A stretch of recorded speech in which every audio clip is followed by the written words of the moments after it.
il était convenu que ça ne dure pas trop longtemps. Je vais tout de suite passer la parole à Gérard. Après avoir simplement rappelé qu'il vient de publier aux éditions du Croquant, je le montre ici, son 4e livre chez nous, qui n'est pas le 4e livre en tant qu'écrivain, hein, mais il en parlera lui-même.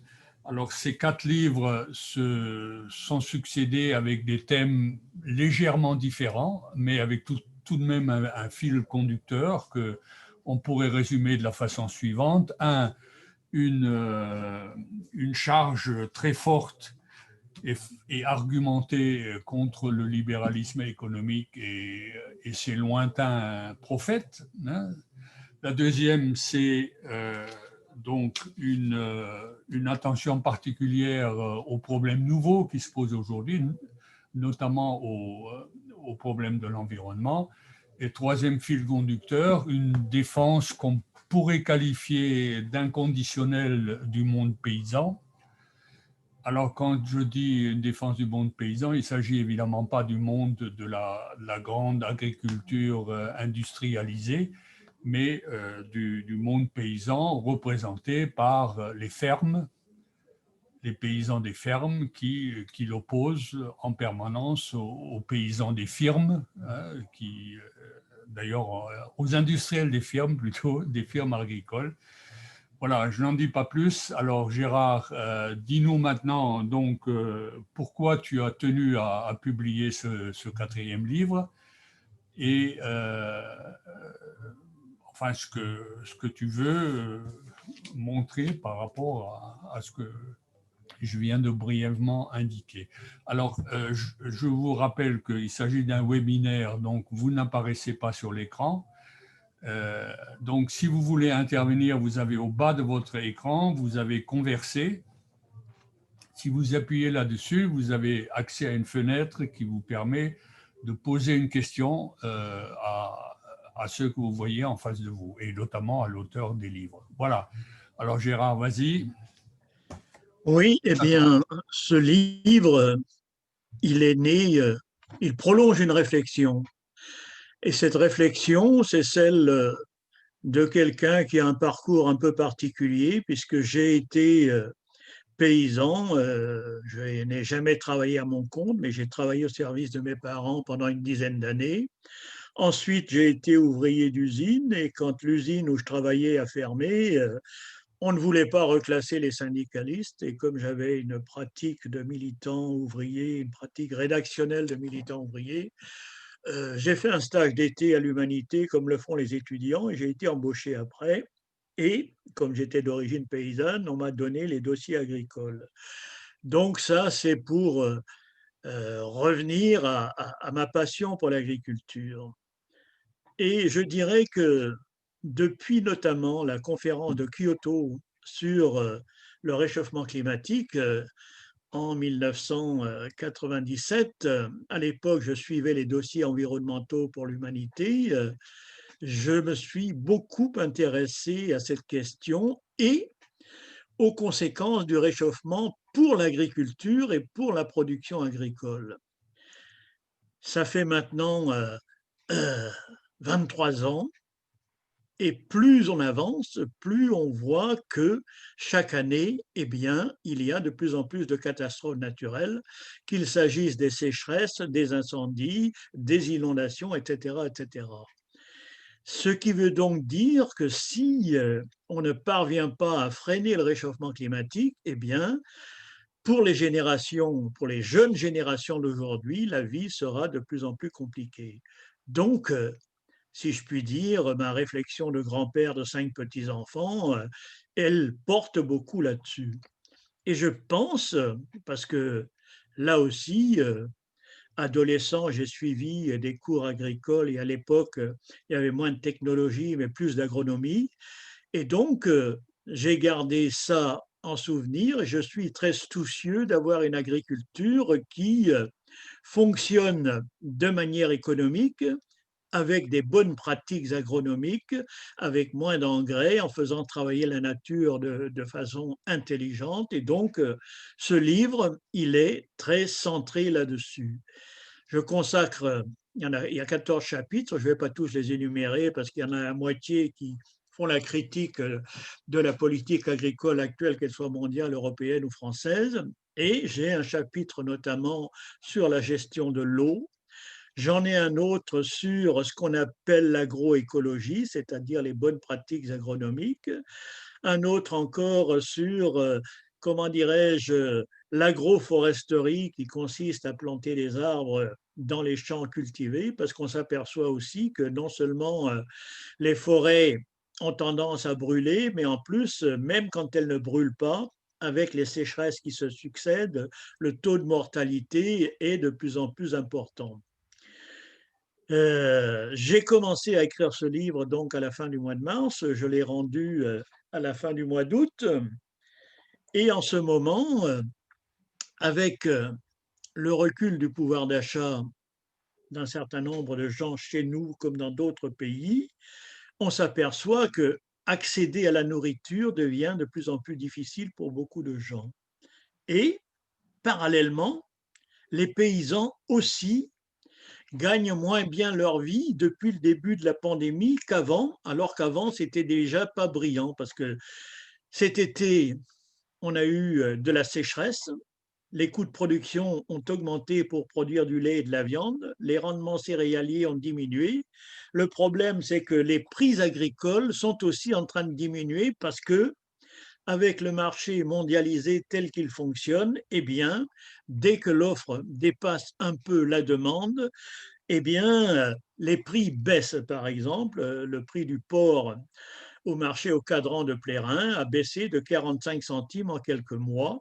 Et paradoxalement, le prix du soja qu'on importe du Brésil pour l'intégrer dans la nourriture du bétail, il a augmenté de 30% dans l'intervalle. Donc, c'est à ce genre de problème qu'on est confronté.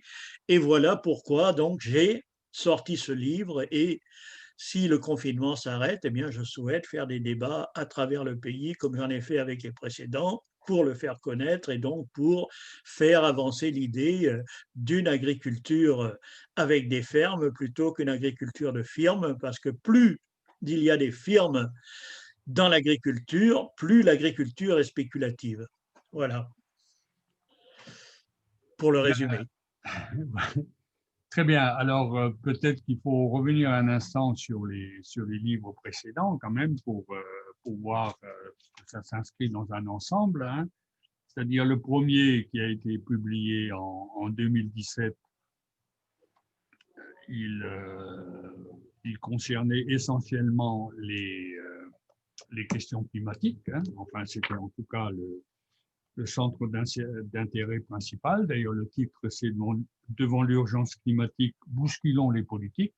C'est-à-dire que l'idée sous-jacente était que les politiques n'étaient pas suffisamment conscients des, des questions dramatiques que risquait de poser euh, la crise climatique. Le deuxième, c'est le deuxième livre, donc un an après, c'est Réinventons l'économie dans un monde fini. Alors là, c'est plus proprement donc la mise en cause des politiques économiques actuelles en France et en Europe, hein, qui s'appuie quand même beaucoup sur les vieux ancêtres du libéralisme, à savoir Adam Smith et David Ricardo, hein, notamment David Ricardo avec sa thèse des avantages comparatifs, hein, qui est directement à l'origine aujourd'hui de beaucoup de délocalisations. Enfin, le troisième, alors là, c'était plus directement lié, y compris à la situation personnelle de Gérard, hein, c'était en plein dans la bataille contre la réforme des retraites. Donc, c'était une adresse au président Macron sous forme de doléance d'un citoyen indigné, hein, et le titre principal, c'était Halte aux spoliations. Donc, c'est un peu dans cette suite qu'il faut inscrire cela. Alors, ce serait bien quand même que tu reprécises, Gérard, bon, à partir de ton parcours, hein, tu as dit vraiment au passage que tu étais que tu avais commencé à être paysan puis ouvrier.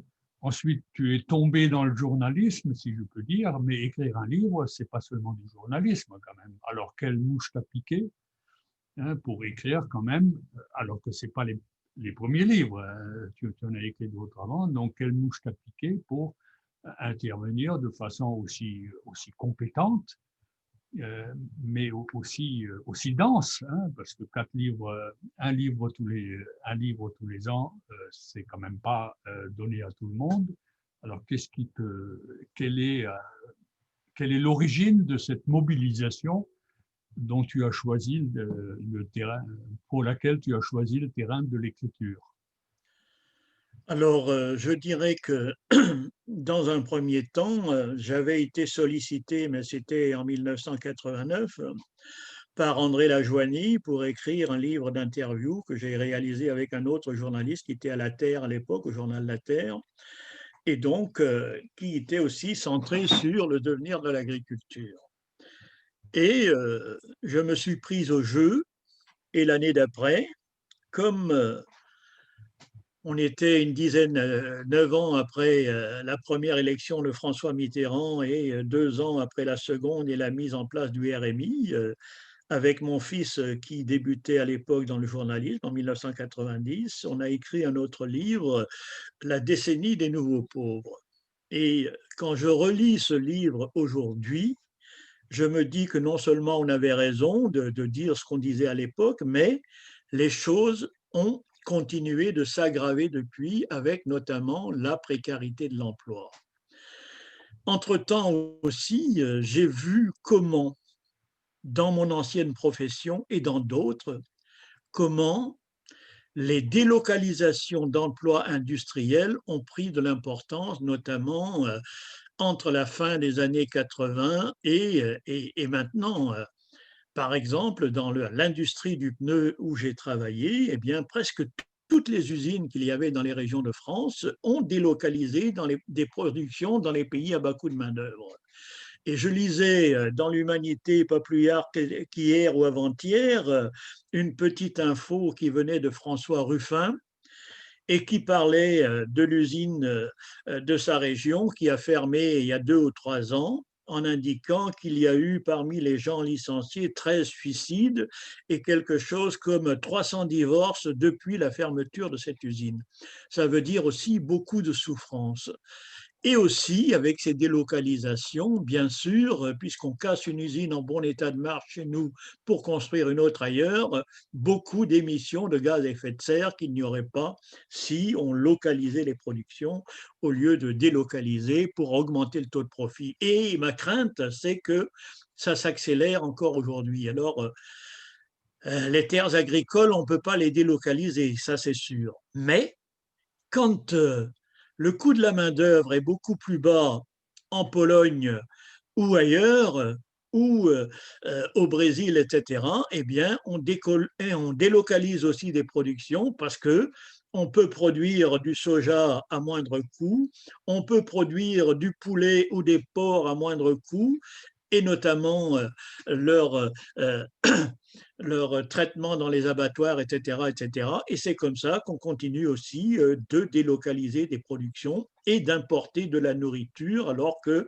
notre pays est un pays agricole qui dispose de tout et qui devrait être autonome dans tous les secteurs. Or, je remarque par exemple que dans la viande de poulet, 40% de ce qu'on consomment les Français est importé, et c'est aussi vrai dans la viande de porc notamment, bien qu'on produise beaucoup de cochons, mais comme on mange beaucoup de jambon et de pièces nobles en France et qu'on essaye d'exporter le lard dans d'autres pays, eh bien, on importe aussi beaucoup de viande porcine, etc., etc. Et donc, les fruits et légumes, c'est encore pire parce que là encore, comme l'Espagne a aussi des bas coûts de main-d'œuvre, eh bien, l'Espagne a pris beaucoup de parts de marché à la France. Et donc, tout cela, ça met beaucoup de camions sur les routes, ça fait beaucoup de pollution et ça met en cause aussi notre souveraineté alimentaire.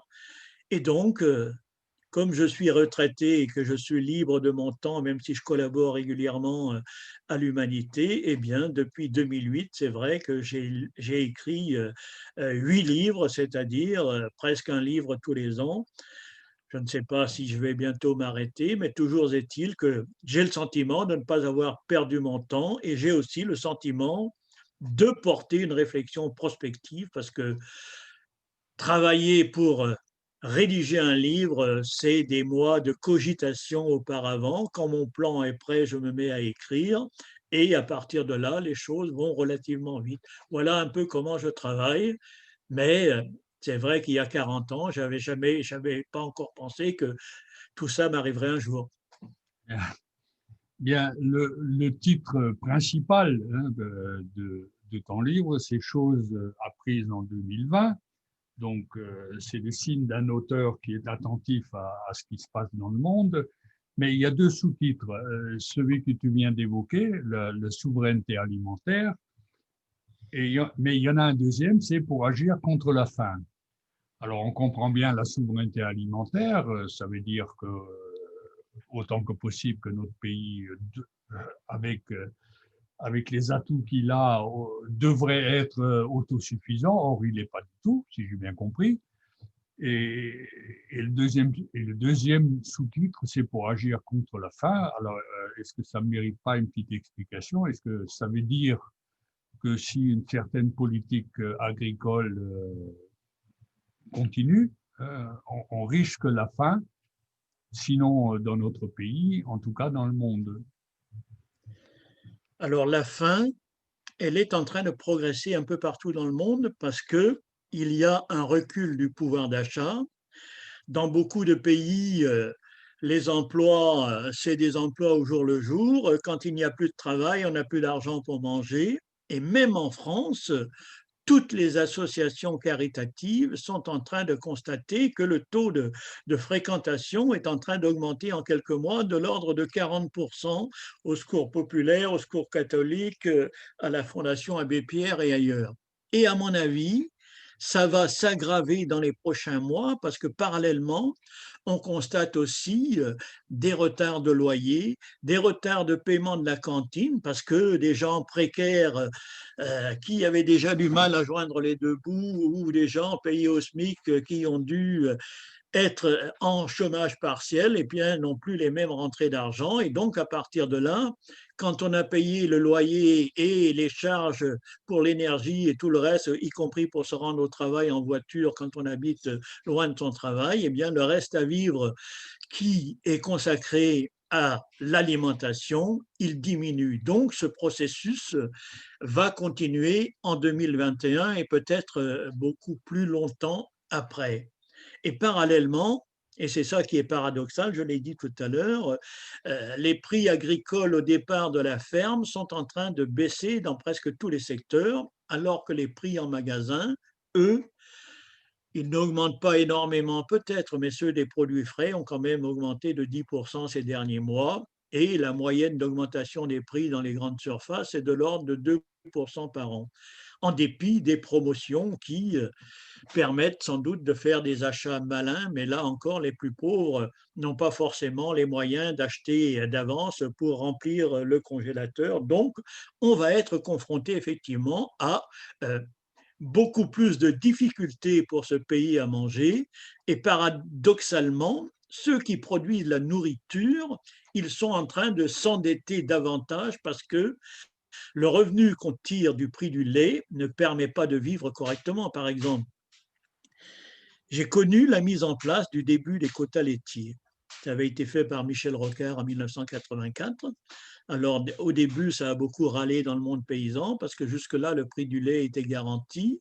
Mais 40 années de quotas laitiers ont permis aux paysans de gagner correctement leur vie parce que dans l'Union européenne, les volumes de production ne dépassant pas ce qui était consommé grosso modo, eh bien, ça permettait euh, de faire en sorte que les prix évoluaient normalement.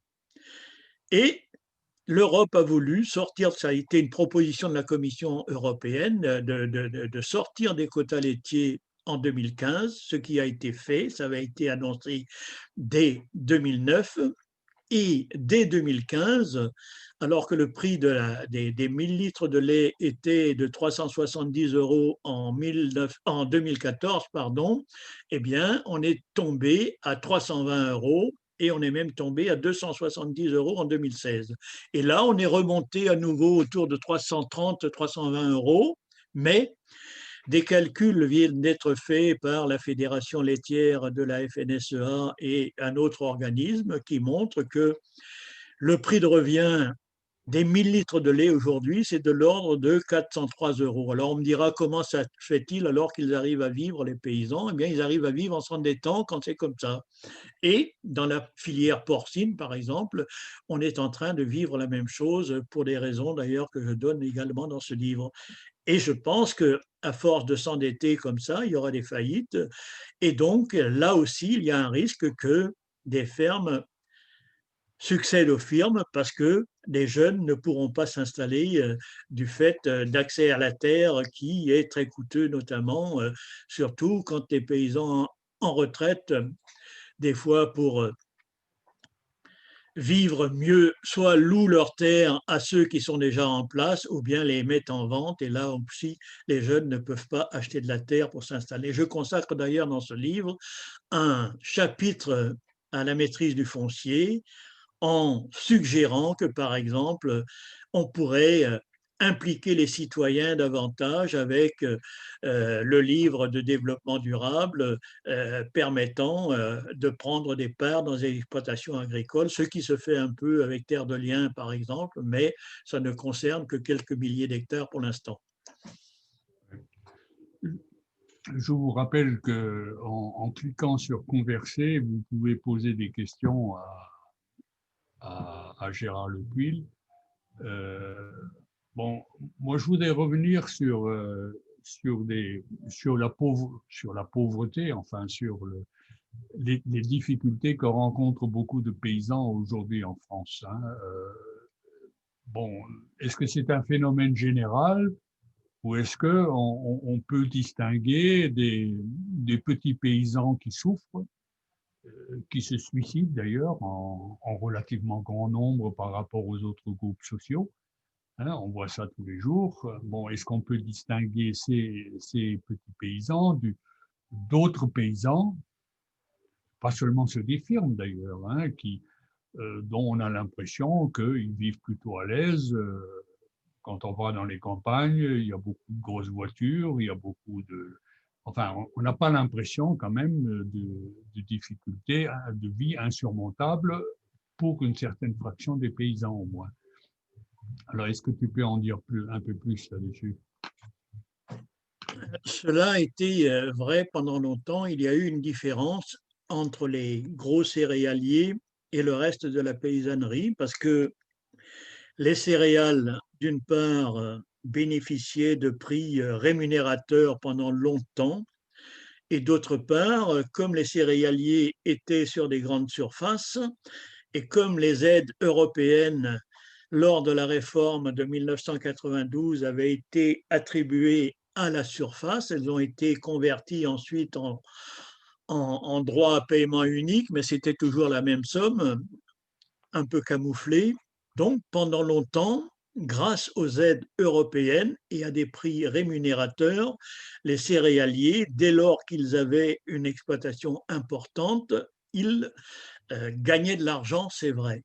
Mais depuis quelques années, il a suffi que la récolte mondiale soit chaque année un peu supérieure à la demande solvable en blé, en orge, en maïs, voire en soja, pour que les prix baissent considérablement et ne couvrent pas toujours les coûts de production, notamment en 2020, où la sécheresse, par exemple, a réduit les rendements de 25% par rapport à 2019.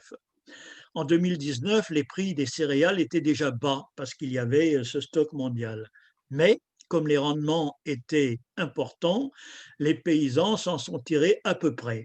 Mais cette année, c'est beaucoup plus compliqué parce que les prix restent bas aussi, même s'ils ont progressé un peu, parce qu'il y a un risque de, comment dirais-je, de sécheresse en Amérique du Sud. Il faut savoir que c'est la bourse qui, au jour le jour, fixe les prix des céréales en fonction des prises de position sur les marchés. On achète par anticipation du blé ou du maïs qui n'est pas encore récolté, ou bien du soja qui n'est pas encore récolté, pour le vendre plus tard, en espérant que les prix seront plus élevés. Et c'est comme ça, par exemple, que les prix ont été bas pendant 3 ou 4 dernières années. Et peut-être qu'ils vont remonter en 2021 si une sécheresse importante venait limiter les rendements.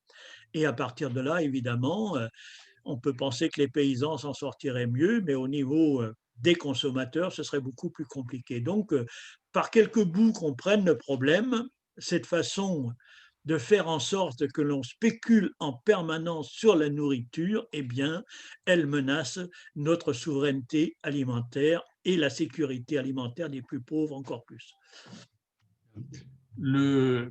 J'ai dit tout à l'heure que le premier de tes livres, enfin pas le premier de tes livres chronologiquement, mais le premier de ceux que tu as publiés aux éditions du Croquant, était très branché écologie et crise climatique. Hein. D'ailleurs, c'est une constante dans tous les autres, même si l'accent est parfois mis aussi sur d'autres questions, cette fibre écologique est tout à fait présente là. Hein.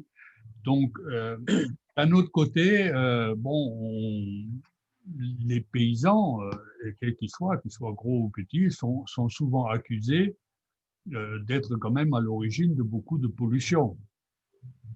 Alors, quel est ton point de vue là-dessus et quelle proposition, parce que tu en fais, mais ce serait bien que tu les développes un peu ici, quelle proposition fais-tu ce, pour que cette agriculture soit meilleure aussi du point de vue climatique et généralement écologique? Oui, bien sûr. Alors, ce qu'il faut savoir, c'est que la France est dans l'Union européenne. Il y aura 27 pays membres encore quand la Grande-Bretagne sera sortie au mois de janvier prochain. Et c'est une zone de libre-échange, ce qui veut dire qu'il n'y a pas de tarifs douaniers entre pays membres. Et à partir de là, on pourrait effectivement, au sein de l'Union européenne, avoir des règles écologiques qui aillent plus loin qu'aujourd'hui, mais il faudrait que ce soit appliqué dans tous les pays. Et si l'Union européenne faisait une telle politique, il faudrait qu'elle en finisse avec les accords de libre-échange avec les autres pays, avec les pays tiers. Je rappelle quand même que l'Europe a signé un accord de libre-échange avec le Canada récemment, avec Le les CETA. pays du Mercosur encore plus récemment en 2019, même s'il n'est pas encore entré en vigueur, mais il prévoit aussi d'importer avec des tarifs douaniers réduits beaucoup de viande, de soja, de maïs et d'éthanol, de canne à sucre, etc., d'Amérique du Sud.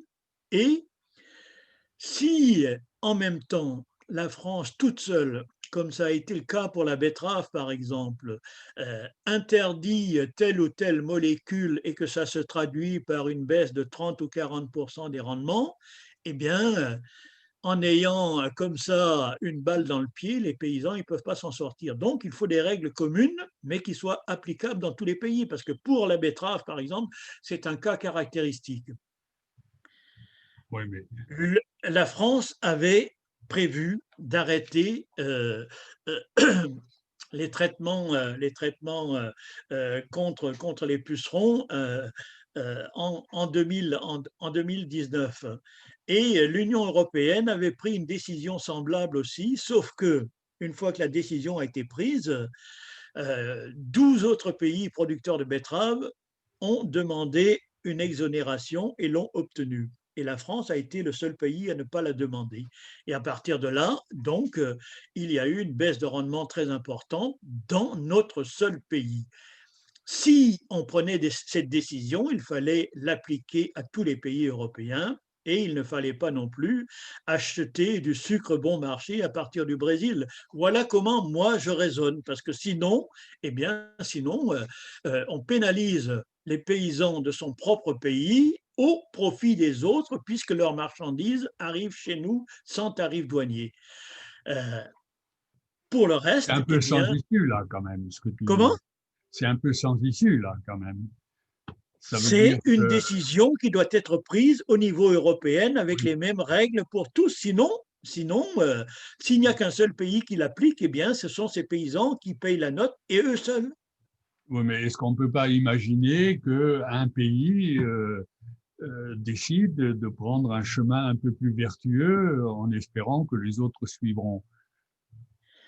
Moi, j'aimerais bien, mais comme on est dans l'Union européenne, on ne peut pas interdire à Leclerc, à Auchan et aux firmes qui transforment la production agricole d'importer de Pologne euh, et d'Allemagne ou d'Espagne ou d'ailleurs des produits qui auront été traités différemment qu'ils ne l'ont été en France. C'est comme ça que ça fonctionne et je sais que beaucoup de gens ne prennent pas la peine de regarder ça de près, mais si on ne regarde pas ça de près, eh bien, on se plante quelque part parce qu'on met en difficulté sa propre paysannerie, alors qu'on pourrait progresser tous ensemble. Par exemple, si on faisait le choix au niveau européen de favoriser par des aides que je qualifierais d'écologiques, des mélanges, des mélanges de production, par exemple des céréales et des protéagineux, on pourrait mettre beaucoup moins d'engrais azotés et on aurait quand même des bons rendements. Mais il faudrait pour cela encourager ces cultures mélangées par rapport à d'autres cultures avec des graines pour obtenir les rendements optimums. Je signale d'ailleurs que dans l'agriculture biologique où les prix sont meilleurs, eh bien, je connais des paysans, par exemple, qui mélangent du blé avec du pois protéagineux ou avec de la févrole. Et comme la févrole et le pois protéagineux capte l'azote de l'air pour s'en nourrir et nourrir le blé qui pousse en même temps, eh bien, on n'a pas besoin de mettre des engrais azotés. Donc, ça fait moins de gaz à effet de serre, ça fait moins de dépenses. Une fois qu'on a tout récolté à la moissonneuse-batteuse, eh bien, on passe ça à la trieuse. Les protéines végétales vont d'un côté, le blé de l'autre, il est vendu pour faire du pain, mais comme le blé bio est payé beaucoup plus cher que le blé conventionnel, eh bien les paysans gagnent bien leur vie. Donc il y a des techniques qui permettent de s'en sortir, Ah, mais d'accord. il faudrait qu'elles soient promues au niveau européen. Si on faisait pareillement la promotion des prairies qui mélangent des graminées et des légumineuses, on aurait les mêmes résultats, on n'aurait pas besoin de mettre des engrais. Je donne d'ailleurs dans ce livre dans un chapitre consacré à l'agroécologie, l'expérience d'un paysan breton que j'ai rencontré, qui est retraité maintenant, qui s'appelle André Pochon, et qui, contre tous, au début, dans les Côtes d'Armor, eh bien, après avoir essayé le maïs fourrage pendant 7 ou 8 ans, s'est dit on ne gagne pas sa vie comme ça, donc moi je reviens à mes prairies de mélange de raigra et de trèfle blanc, et comme ça je gagnerai mieux ma vie. Il s'est battu à contre-courant pendant 20 ans et plus, et bien maintenant de plus en plus en Bretagne, parce que les temps sont durs, sa méthode, elle reprend, et on voit de plus en plus de prairies avec des graminées et des légumineux, chose qu'on ne voyait plus pendant longtemps. Donc, il y a des choses qui bougent, mais des fois, ça met longtemps.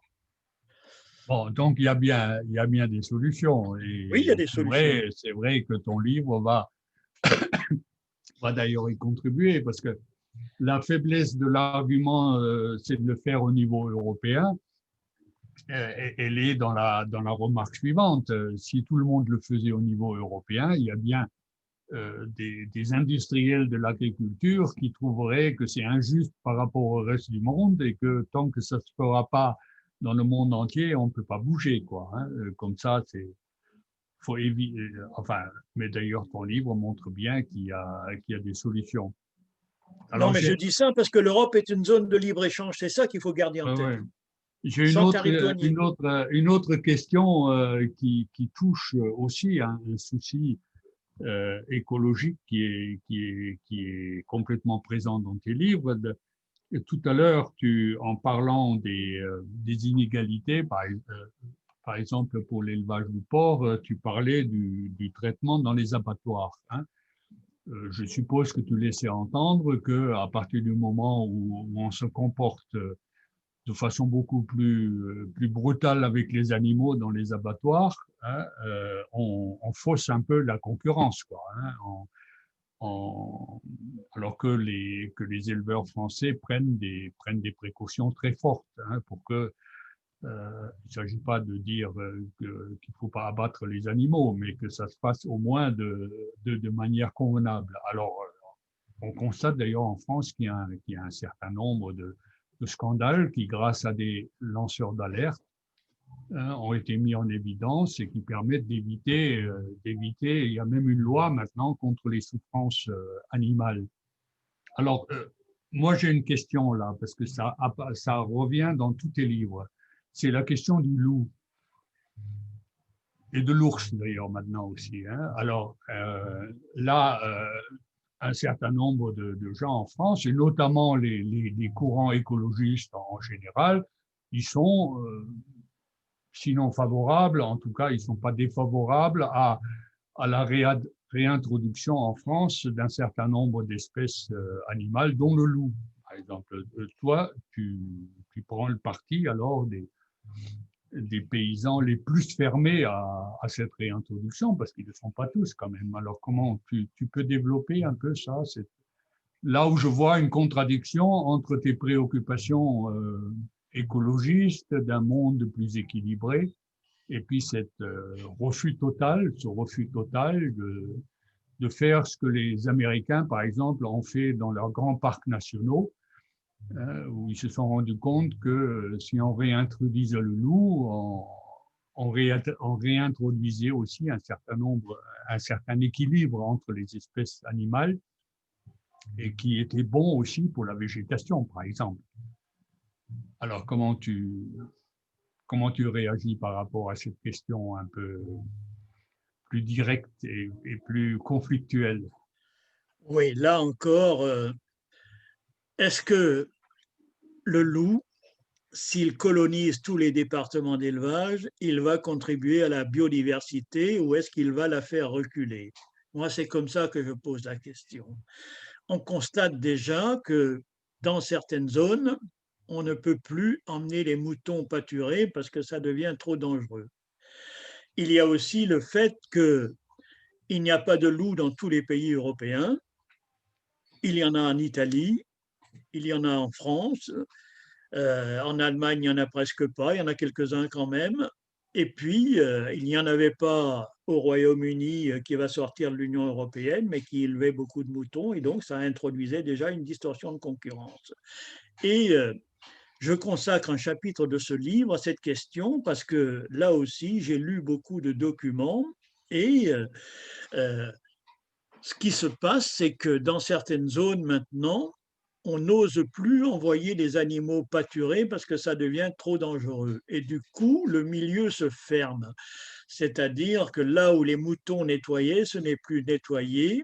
Et donc, il y a, comment dirais-je, de l'herbe qui pousse, des arbustes, etc., etc. Parce qu'il faut savoir que le loup est un animal très observateur et comme attaquer des sangliers, c'est relativement dangereux, comme attraper des chamois, ce n'est pas facile, ni attraper des cerfs non plus parce qu'ils courent vite, eh bien la proie la plus facile à prendre, c'est le troupeau de moutons, surtout en montagne par exemple, comme il y a des nappes de brouillard qui passent souvent, eh bien, il suffit de profiter de l'occasion pour mettre la panique dans le troupeau et isoler quelques brebis et leur faire leur fête, si je puis dire. Parallèlement, il faut investir beaucoup dans la protection des troupeaux, mais comme la protection des troupeaux par des chiens patous et autres n'empêche pas le loup d'avoir faim, eh bien, ça n'empêche pas les prédations. On a tué quelques 12 000 brebis cette année, c'est énorme et c'est un traumatisme pour les animaux et c'est aussi un traumatisme pour les éleveurs. Récemment, on a vu que le loup était même arrivé en Seine-Maritime. En Lorraine, il l'est en Meurthe-et-Moselle et dans d'autres départements. Donc, on compte une quarantaine de départements maintenant où il y a des loups. Mais là où il y en a le plus, c'est évidemment dans les Alpes-Maritimes, les Hautes-Alpes, la Savoie et la Haute-Savoie maintenant. Combien de temps on pourra continuer comme ça? Est-ce que ça va conduire de plus en plus à faire de l'élevage en bergerie et ne plus mettre les animaux au pré? Ce n'est pas la meilleure façon de faire l'élevage. Donc moi, je prends tout ça en compte et je développe mes arguments dans un des chapitres de ce livre sur tout ça. Après, je suis prêt à débattre sur ces questions-là avec ceux qui sont favorables au loup, évidemment. Chacun donnera ses arguments et on verra, euh, on jugera sur la Bien, valeur des arguments. ça peut être l'objet donc d'un débat éventuel que tu Ah oui, tout pourras à fait, oui, oui, oui. organiser avec parce qu'il y a Avec quand même des des militants groupes écologistes, pourquoi pas, il y oui, a oui, quand oui, même oui. des personnes et des organisations qui sont pas des extrémistes, qui veulent pas la peau des paysans ni celle des brebis et qui ont quand même des argumentations fortes pour cette réintroduction qui n'est qu'un aspect de la restauration de la biodiversité. Pour eux, en tout cas. Hein, je ne me prononce pas là-dessus puisque ta position semble tout à fait claire et arrêtée. Bon, je n'arriverai pas à te convaincre, je cherche d'ailleurs pas à le faire. Voilà, alors il n'y a pas de questions de participants. Euh, donc, bah, je propose qu'on s'arrête là. Hein, et je rappelle quand même donc que ce livre, comme les trois précédents, sont disponibles aux éditions du Croquant, hein, qui est le nouvel éditeur, si je peux dire, de Gérard Lepine, enfin, 4 ans. Je le montre encore une fois, enfin non, il n'y a pas, On le pas voit. très intéressant de le montrer. En tout cas, il est disponible en librairie, mais en librairie, il y a beaucoup de difficultés en ce moment. C'est pour ça que nous le mettons aussi en vente sur notre site. Hein, c'est simplement édition-croquant.org. Vous pouvez l'acquérir et vous le recevrez dans les 2 ou 3 jours qui viennent. Voilà. Alors, merci Gérard pour cette contribution. Enfin, pour les participants, ils recevront les détails directement. Je connais pas tous ces aspects techniques, mais cette discussion a été enregistrée et figurera très rapidement sur la chaîne YouTube des éditions du Croquant. Voilà, merci et à bientôt. Et Merci, à bonne bientôt. fête là, puisque la période approche. Oui, Allez, on termine. au Je revoir. sais pas ce qu'il faut faire. Là, notre Catherine est partie, non? Elle est toujours là. Je quitte. Hein.